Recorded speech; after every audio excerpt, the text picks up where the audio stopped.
Going back to 2011, obviously you had the crash just prior to the race in Hawaii. Now you mentioned overcoming the imperfections. Does that mean if you hadn't had that crash, if you were in peak fitness before the race, and you would have then clearly won by even more, would you still be racing today? I wouldn't say clearly won by even more. I think the key and the biggest lesson to us all is you do the very, very best with the body and mind that you have on the day.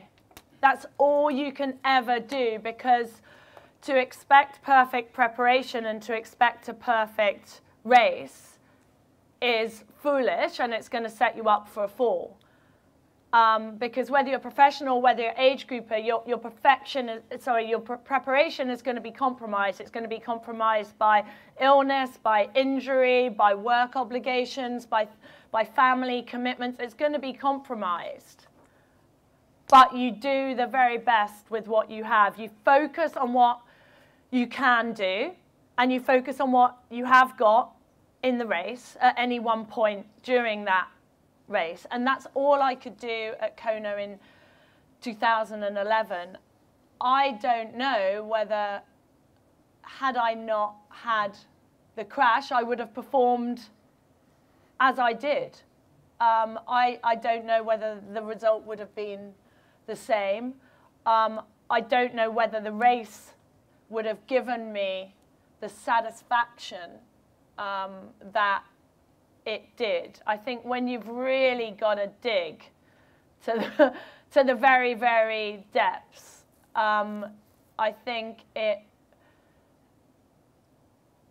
brings out a pride and a satisfaction in you that I think I found was unparalleled in any of the races that I'd done, including the one where I broke the world record.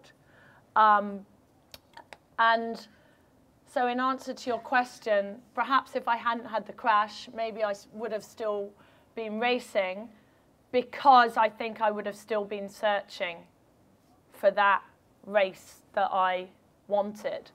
And just another comment on that, the race at Kona was a lesson to me of how irrelevant times are in terms of determining success, because I see that race as my biggest success, but it wasn't the time that I could have done had I been fully fit, but it was the best race I'd ever run, and much better than the one where I broke the world record. Okay. Now, clearly I haven't done Hawaii, but and I don't know if anyone out here has, but obviously it's the most iconic race in triathlon, and it's obviously pitched as the most demanding physically and mentally. I mean, in your experience, did you find that? Did you find the heat, the sort of humidity, the wind, did make it harder from all the other Iron events you raced, all the challenge races? I think for many reasons, Hawaii is the most challenging of all the Ironman races that I've done. Not simply because of the physical conditions. My first race in Ironman Korea was just a war of attrition in terms of fighting the 100-degree heat and the 90% humidity. It made Hawaii look like the Arctic, but Hawaii has that unique combination of the heat, the humidity, the wind, and when coupled with the fact that it is the most important race in our sporting calendar, which brings with it personal pressure that I put on my shoulders and external pressure that you can either internalize or not, makes it, I think, a very, very highly pressurized environment. I don't think necessarily that it's definitely not the most technically challenging, and in terms of terrain, not the most physically challenging. There are definitely courses with much more difficult say, you know, climbs. But I think all of those different aspects do make it, I think, the most challenging race I've ever done. Okay, well, I'll just ask a few more questions and I will hand it over. I'm quite interested in sort of the life of an Ironman elite and sort of the structures that are in place. Obviously, you were very successful. Presumably, I guess you're one of the highest earners, just the fact you won the sponsors. But there seems to be a level of athlete below which sort of struggle quite a bit. I mean, is that what you found in your sort of in your career? There are a band of athletes who are world-class athletes, but maybe there isn't the money in the sport, or are there any changes you'd like to see at iron distance racing to help these professionals? I've been really fortunate in that I've been able to make a career out of a sport that I love. I'm fortunate also that I achieved success relatively quickly, and was able to financially support myself almost from the outset. That it is very difficult for the majority of professional athletes to make a living in our sport. The prize money at the majority of races is nominal, and you know, myself and my fellow pros have been lobbying very, very hard for it to be increased. It does vary, but you know, if you win an Ironman race, you can win anything between, you know, $3,000 and some go up to say $10,000. But what you have to remember is that we only do 1, 2, maybe 3 of those races a year. If you haven't got commercial sponsors and you still got to pay your flights and your accommodation that the majority of athletes actually have to do to get to the races, you're left with change. So we really, first of all, need to see a much bigger prize purses, you know, across the board in our sport. But I see the growth of the sport as being incredibly promising, because it's attracting more sponsors into the sport, especially with the increased media coverage that the sport is getting, both endemic, that is sporting sponsors, but also non-sporting sponsors, you know, your banks, your insurance companies, and other blue chip companies will come in and want to support the events, and hopefully that will catalyze more interest in the professional athletes and enable them to earn a living and not have to juggle jobs with full-time training. I mean, clearly, I suppose the greatest platform iron distance racing could have is if it, you know, gained entry to the Olympics. I mean, is that something you would like to see, or? Yeah, it's something that I've actually been discussing at length with the ITU. Many of you would have heard of Sarah Sprigman, who's Vice President of the ITU.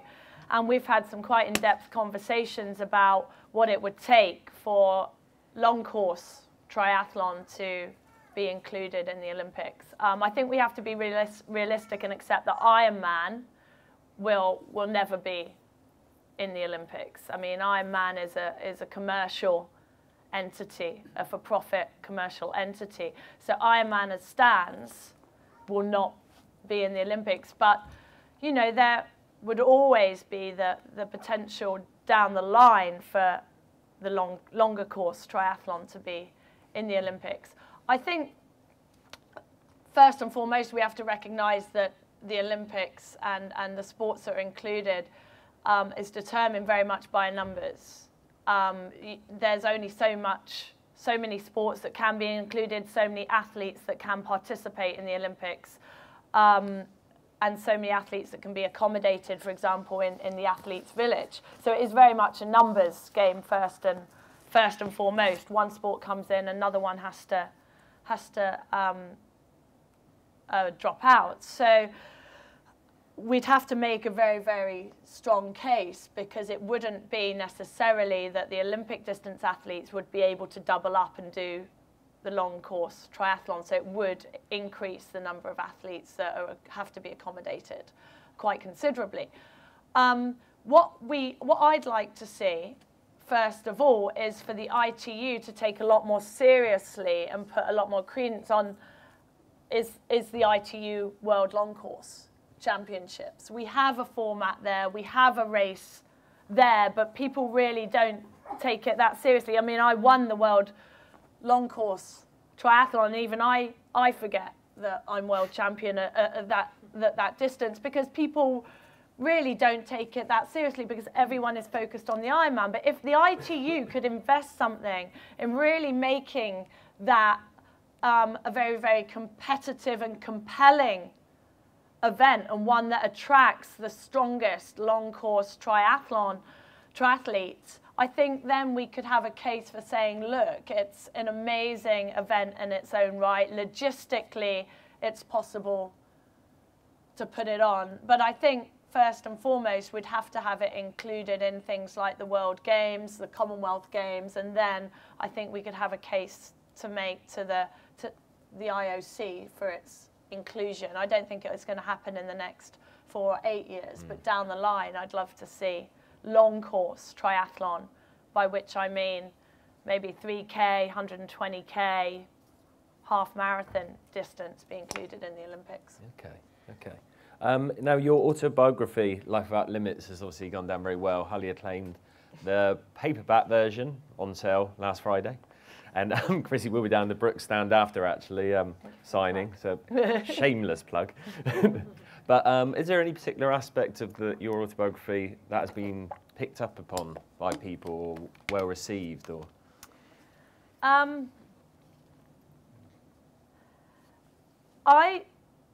I wanted to write a book that would appeal to people that were triathletes, but also people that had never even heard of triathlon and definitely never heard of me. And in the book, I wanted to convey some really, really important messages.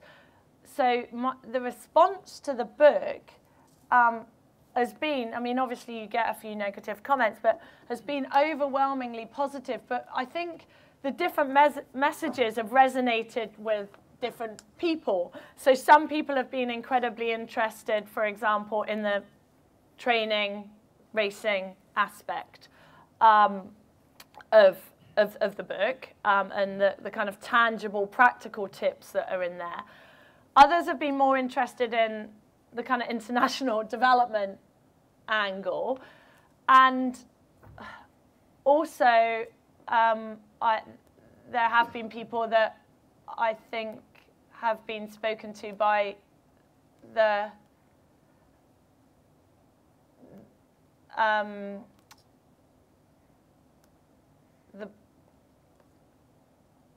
way in which I publicized the fact I had eating disorders. And I have been saddened by the number of people that have come forward and said to me, Chrissie, I'm suffering and I've got nowhere else to turn, or a family member of someone that's struggling and doesn't know how to deal with it. But I feel very proud to have been able, through my words, to hopefully give them some guidance and some hope that it can be overcome, and that you can move from suffering from such a disorder to having a very, very different relationship with your body. So hopefully,